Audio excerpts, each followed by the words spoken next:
the NFL Combine is based on a couple of different concepts. Number one from the start is lateral power. Breaking into lateral speed, then you have a full change of direction, 180 degrees from lateral speed back into linear speed. Then you have a pretty good acceleration through 10 yards, and then you have a linear speed into a full change of direction, 180 degrees back into linear speed, and you have a finish.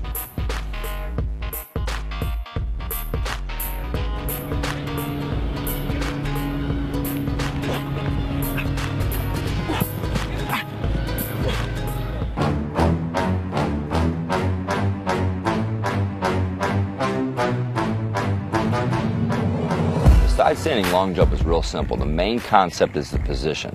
You have to get your hips as low as possible without sitting your center of mass back too far that you can't get out of the stance.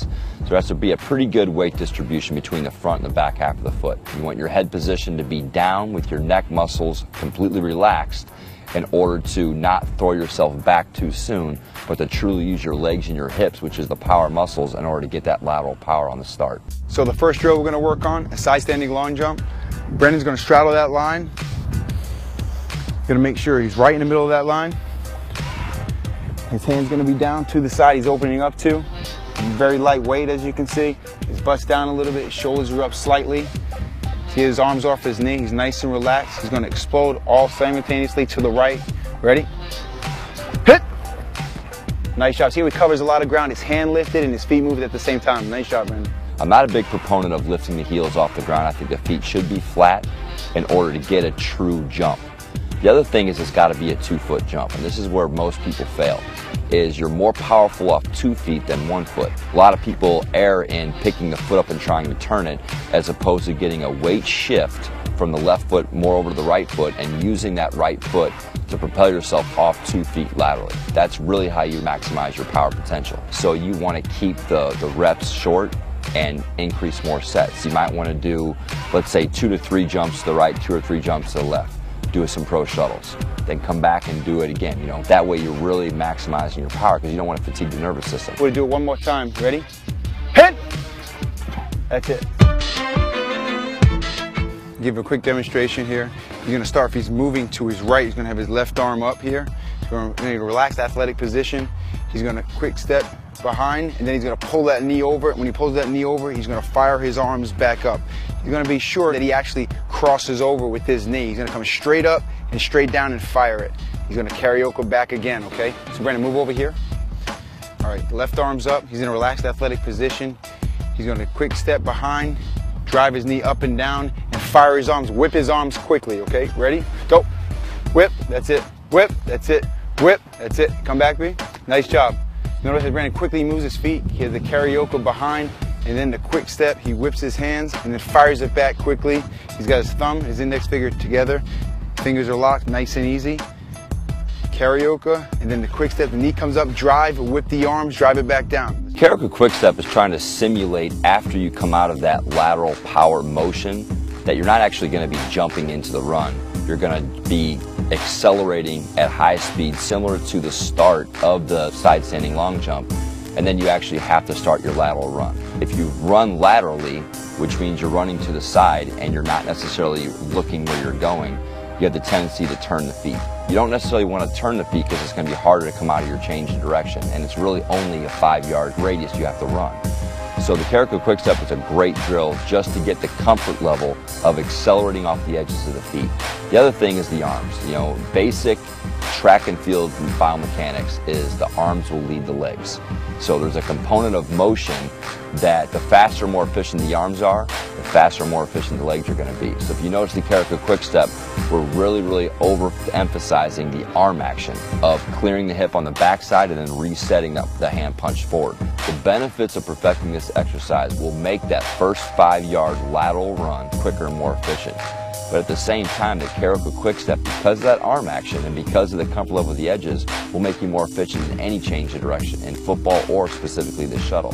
The karaoke quick step, even though it looks like a pretty simplistic drill, is very taxing on the nervous system. If we're going to do to the right side, we want to keep the reps about 6 to 8 perfect, not do karaoke quick step for, say, 50 yards. You want to keep it very, very short and very, very perfect and very explosive.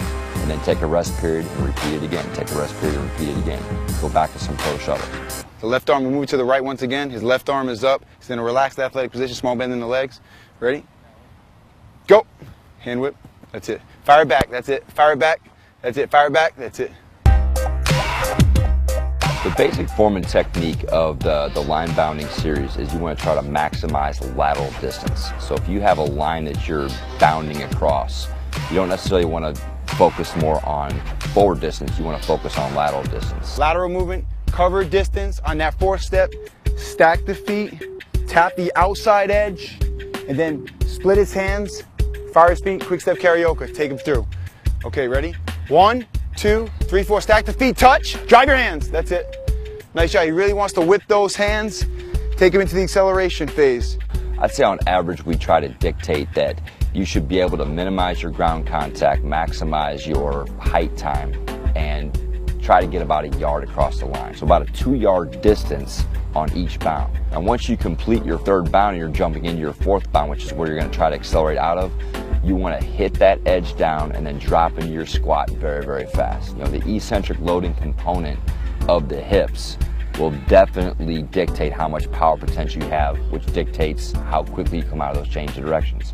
Then obviously the final component is arm action. As soon as your fingertips touch that blade of grass, you want a powerful do a double arm pump, just like Karaoke quick step. And again, it's not always just about strength and deceleration components. A lot of times it's just a comfort level with the edges of the feet. So when you go into any full change of direction, you're going to have a 2-step stop. The inside leg is going to have to decelerate off the outside edge. So you got to get that comfort level and you got to get those deceleration components.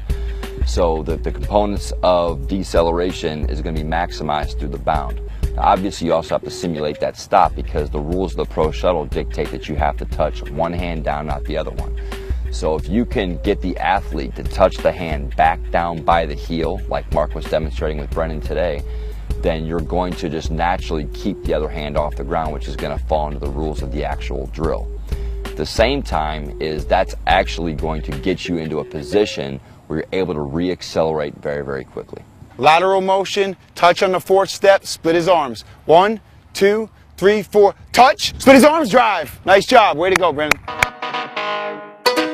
All three of these drills will basically take care of every aspect of athleticism within the pro shuttle. You know, the interesting thing though is general athleticism is needed for anything in football.